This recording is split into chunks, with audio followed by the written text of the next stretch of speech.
Adrian Marjanowski tweeting, Memphis is finalizing a trade to secure, well, this says Toronto is finalizing a trade to secure Marc Gasol. We opened this show with the Milwaukee Bucks news, and Ramona, I said, hey, this feels like an arms race in the East. Exactly The pressure is on Toronto now after Philadelphia and Milwaukee. Please explain what this will do for the Raptors. Well, I mean, he's an upgrade at the center position there, and I think they are in a situation, and I'm enjoying sitting back and watching these teams in the East. Finally, we have an arms race in the East, right?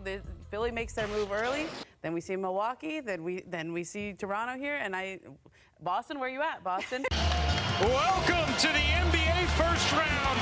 They are rolling deep in Jurassic Park, ready for game one of this Eastern Conference first round battle between the 7-seed Magic and their 2-seed Raptors. Steve Clifford gonna let them play it out. 5 to shoot. Augustin, 3 to shoot. He'll take. You bet. DJ Augustin, a cold-blooded tray. Orlando leads by 3.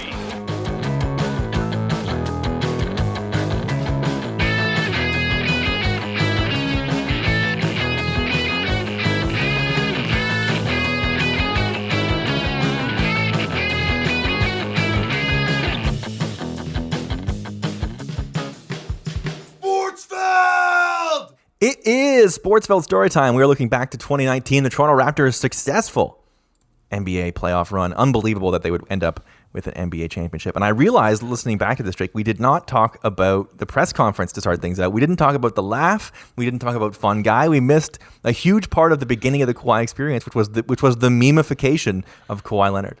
That's true. And it's like his whole sort of, I guess, thing. Like, I remember finding that the memification of Kawhi Leonard really not fun because, like, it came in the middle of all the, in retrospect, very stupid questions about, like, will he play here? And, like, will he be happy? And then, like, the memification was just like, all right, like, let's get to the good stuff about, I found the memes and the laughing and all that not annoying, but it wasn't what I wanted from Kawhi when he first got here. Yeah. We were just so excited to talk about the games and talk about his ability that we forgot that he was everything he said and did. Him like laughing on the bench or not laughing on the bench, or him like making everything he did for the entire time he was here was analyzed and done to death. We picked things up in February 2 years ago.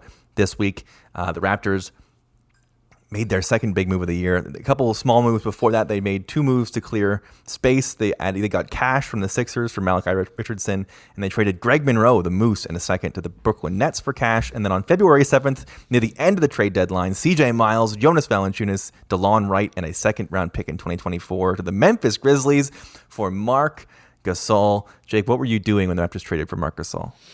I was in the gym of our apartment building. It was a nice, I want to say it was like a Wednesday or a Thursday afternoon, maybe, or a Tuesday afternoon. It was a Tuesday afternoon, I think. And then I was in the gym ready for a nice afternoon workout.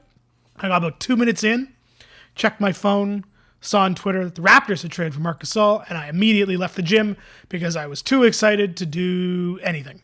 Crazy. And I was just, and because it was a weird deadline too, because it was very much, like with the 2015 Jays drink, very much like you knew that they had to add something. You knew they were one piece away from going from like, we can win this, like win a title, to we're going to win a title.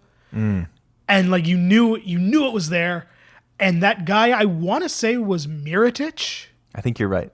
And then the Bucks, of all teams, got him. And I remember thinking, like, man, the Bucks were already going to be a really tough out, and then they got the one guy that we were like, that's the guy we need, the 3-and-D center. And then, lo and behold, Mirotic was unplayable for the Bucks. Played off the floor because Marc Gasol is too damn good. They would fill out the bottom of the roster as well. Jeremy Lin signed a deal for the rest of the year. That's right. Of course, the famous Sportsfeld episode. On air with Blake when that happened. They also added Jody Meeks and Eric Moreland, a couple guys that would feature down the stretch. The Raptors would be more or less untouchable the rest of the way. It took me one possession to be like, oh yeah, Marc Gasol's my favorite player. I was they're like, is it even an upgrade over Jonas? Like, yeah, absolutely. He's the fucking best center I've ever seen in my life. I was so in on Marc Gasol, and to this day remain so in on Marc Gasol. I'm gonna say it was I don't know what you call these, like an all-time Twitter night. I don't know what I can't remember exactly if it was Twitter or in person at this point, but your reaction, I feel like the second play of Gasol's first game, he like took the ball in the post and like a one-handed dart to someone at the arc. Maybe it was Kyle. And I remember you just like losing your mind watching Marc Gasol pass. That was the thing for you. It was his passing that I remember you were just all in on and sold on immediately. Yeah, 8:14 of his first game, I tweeted Gasol rules, and then if Marc Gasol ever whipped a pass to me, I believe I would make the shot. They would cruise down the stretch. Obviously, I mean, they're a very good team and they added very good players. So that's not a big surprise. They would be the 2 seed, 58-24, and immediately get to face the Orlando Magic. And what happens in Game 1's the Raptors? No matter what the lineup looks like, they lose. Yeah, this was not a fun one. This was maybe for a year in which it wouldn't be, a Raptors playoff run without something going horrendously wrong.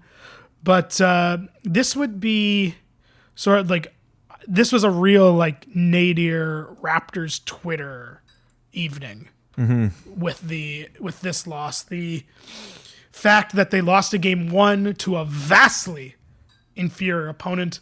They were absolutely dominated by a former Raptor who was not that good with the Raptors.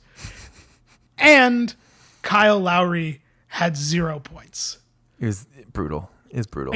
A perfect mix of anything that could have gone wrong in a Raptors playoff Game 1 happened in this Game 1. Yes, it did. And looking back at it, I mean, they would close this series out in very little issue. They won by 30 in Game 2 and 5 in Game 3 and 22 in Game 4 and then basically 20 again in Game 5 with Kawhi having 37 and 34 and 27 and a 30-point game in there from Pascal Siakam. Kawhi would average 27.8 points in the series on 53% shooting from 3, and Siakam sort of a sign of things to come, 22.5 points in this series. But it was funny to look at this and go, Fred VanVleet averaged 7 points, shot 31% from 3, and was pretty much unplayable, and Serge Ibaka also struggled pretty heavily in this series. Yeah, it's kind of, you look back at the sort of the story of the 2019 Raptors and how outside of Kawhi and Kyle, sort of the two guys who I think are in sort of the legend story status that every finals run needs are Fred and Serge. Fred has his, the dad strength storyline. He has the cut under his eye and the losing the piece of the tooth, and Serge has the Band-Aid on his head, and so many huge moments, especially in Game 7 against Philly, and then going forward. And they became like forever now. Serge and Fred are Raptors icons because of this. And Fred possibly will be a Raptors icon for a lot more than just this run. But like we just signed Fred VanVleet to an $80 million contract this summer, and it all sort of begins here, I think. And like, can Fred be the heir apparent to Kyle and all that?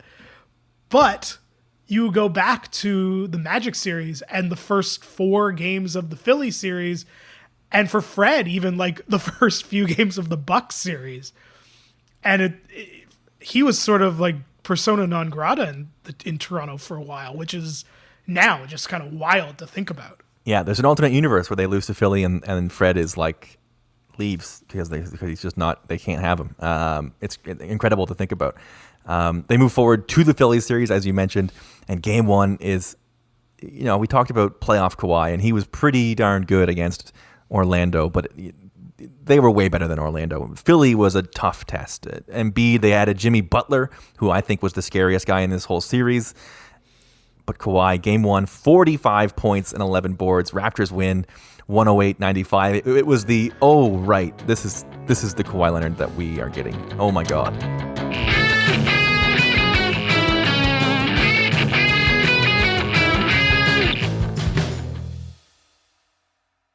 I was at a wedding for that game, but it was a very small wedding that was at a restaurant kind of thing. So we were in kind of like the private dining room area, but out in like the normal part of the restaurant, there was a TV behind the bar, and I took a lot of bathroom trips in quotes to just walk past that bar and sort of check out what the score was. And I remember it got to a point where, because I feel like this one was kind of tight to begin with. Mm-hmm. And I remember getting to a point where I was able to sort of, I saw Kawhi do something ridiculous and put them up, and I was like, okay. And I was able to sort of not leave the table so much. Game 2, the Sixers get a win back. Jimmy Butler, as I mentioned, 30 points in this game. He was really good. Looking back at it, I can't believe Philly let Jimmy Butler leave. Like, crazy. It's funny how, and like, I know as we sit here, I believe Philly's in first place in the East. Yes. But still not afraid of them, and never will be. But like going into the series, it was like Embiid, and a little bit of Simmons, and a little bit of Jimmy. And then it was just like, oh, the only guy on this team that can hang with Kawhi is Jimmy Butler. Kawhi had 35 in the loss, but a tight one, 94-89, pretty much tight the whole way. The Raptors they give up a 9-point lead out of the top, and they were down pretty big at the half, and that sort of was what cost them. They went into the half down pretty big, and they weren't able to dig their way out of it. Yeah, this series, we forget, really turned quickly for the Raptors in the first 3 games. Yes. This went from like, oh, it's from like Kawhi putting up 45 in game 1 and like we're like, this is great, to, oh, it's happening again very quickly. Speaking of it happening again, your inciting action is in game 3. Embiid breaks loose. Embiid goes off for 33 and 10 with 5 blocks. Kawhi also has 33, but Kyle struggles again, and we heard about it. He was 2 for 10 and minus 28, and Embiid breaks out the airplane dunk. Embiid fakes, Embiid down the lane.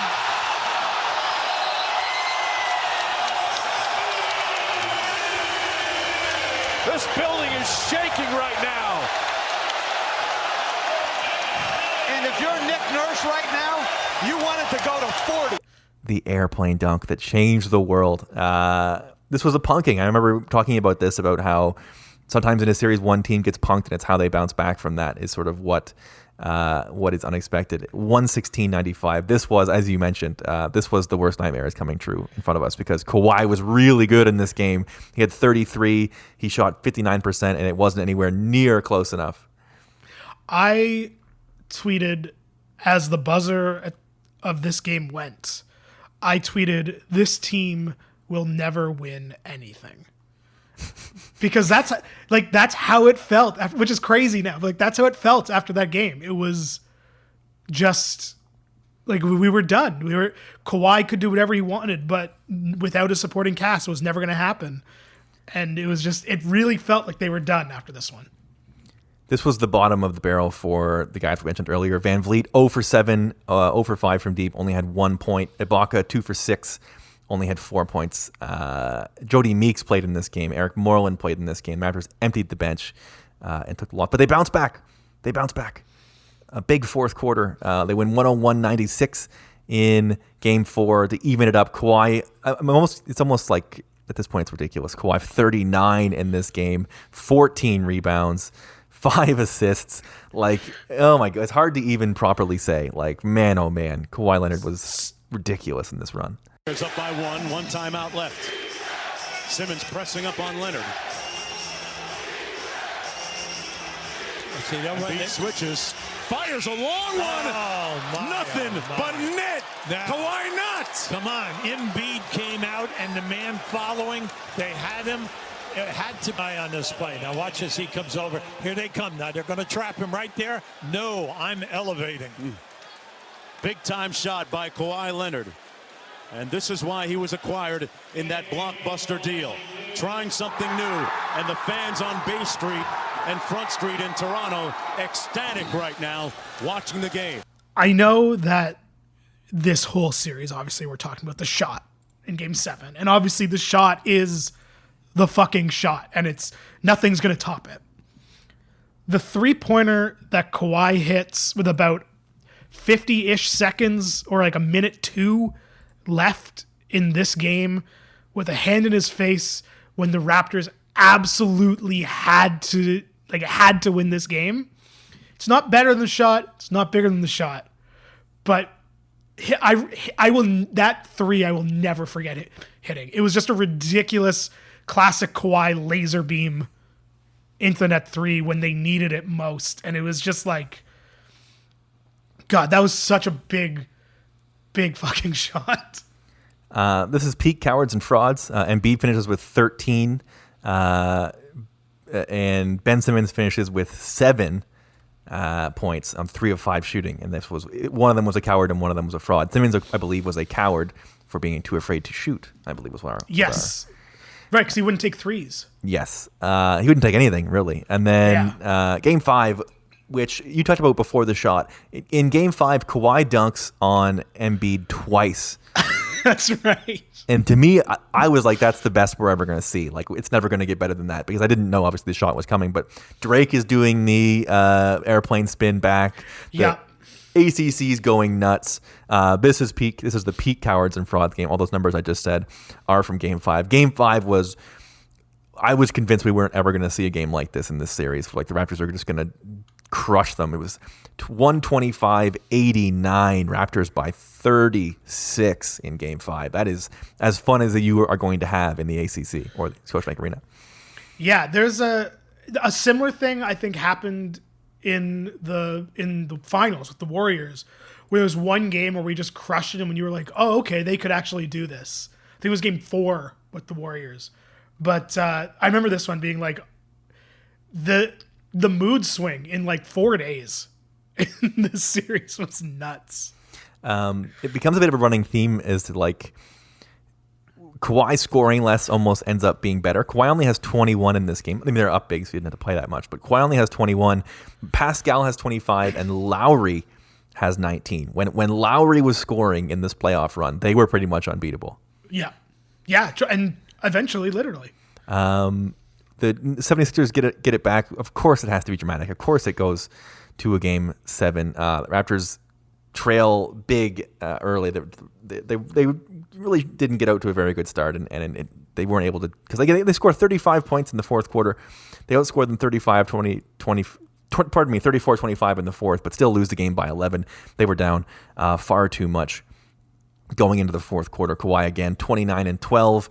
But, didn't really get the support. Siakam scored 20, and Van Vliet, once again, only scoring 1 point in this game. Van Vliet's numbers in this series, it's unbelievable that this is the same guy. He averaged 2 points in this series, shot 12% from the field, and was 1 of 14 from 3 in the entire series. That is crazy. I don't think we can adequately overstate how much Raptors Twitter was done with Fred at this point. Myself included. Every time he took a shot, it was like, no, it was like the no. Like, you didn't want him to shoot. There was 2 things we knew for sure, is that Gasol had to be on the court for every second that Embiid was on the court, because if he wasn't, they would get killed, and you couldn't play Van Vliet. Those were the 2 things we knew for sure. And we were kind of unsure about Serge. And, Jake, that brings us to the reason we are here today. It's Game 7, Raptors versus 76ers. It's May 12th, 2019 from the Scotiabank Arena, and we will talk about one of the greatest games in Raptors history next time on Sportsfeld Storytime.